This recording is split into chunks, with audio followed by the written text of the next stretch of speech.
मार्च 31 तारिख जाए चलो आवास सर्वे पंजीकरण कले 19 लाख रु अधिक लोक। हेलो व्यूअर्स नमस्कार, मु कैलाश स्वागत करुच्ची PK 7894 यूट्यूब चैनल। प्रथम थर पर आम चैनल को विजिट कर लाइक शेयर सब्सक्राइब करेंगे, पाखरे दिया बेल आइकन देवे ऑल नोटिफिकेशन ऑन करेंगे जहाँफल नुआ नुआ वीडियो पाइपर। मार्च 31 आवास सर्वे डेडलाइन मार्च 31 तारिख जाए चलो आवास सर्वे। एवं जाए सर्वे 19.5 लाख लोक नाम पंजीकरण कले। एने पंचायत राज मंत्री रवि नारायण नायक सूचना देइछन्ति जे प्रधानमंत्री आवास योजनार सर्वे चली मार्च 31 जाए चलो। आउरी 17 रु 18 दिन थिबारु आउरी अधिक लोक सामिल हेबे बोली आशा। सेपटे अंत्योदय गृह योजना शुभारंभ करेंगे मुख्यमंत्री मोहन चरण माझी। आसंता 30 तारिख में कलाहांडी जिलूर आरंभ हो अंत्योदय गृह योजना। 50,000 लोक योजना सह जोड़े सरकार।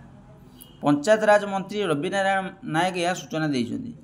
गरीब लोक अंत्योदय गृह योजनार सामिल करा जिवो। भिन्नक्षम विधवा दुरारोग्य पीड़ित थिबा व्यक्ति एवं शहीद परिवार व्यक्ति और पद्मश्री परिवार व्यक्ति बन्या बात्या अग्निकांड घटी घर पोड़ी व्यक्ति यही योजना सामिल हेबे।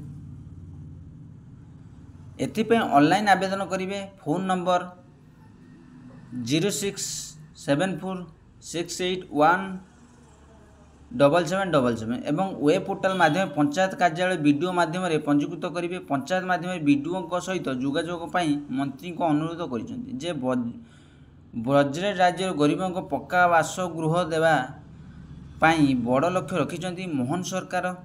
जे अंत्योदय योजना लगी 7750 कोटी टंका व्यय बराद करिसेंति। दारिद्र्य सीमारेखा तले थिया परिवार को पक्का घर जोगाइबा को अंत्योदय गृह योजना राज्य सरकार एक महत्वाकांक्षा योजना रही।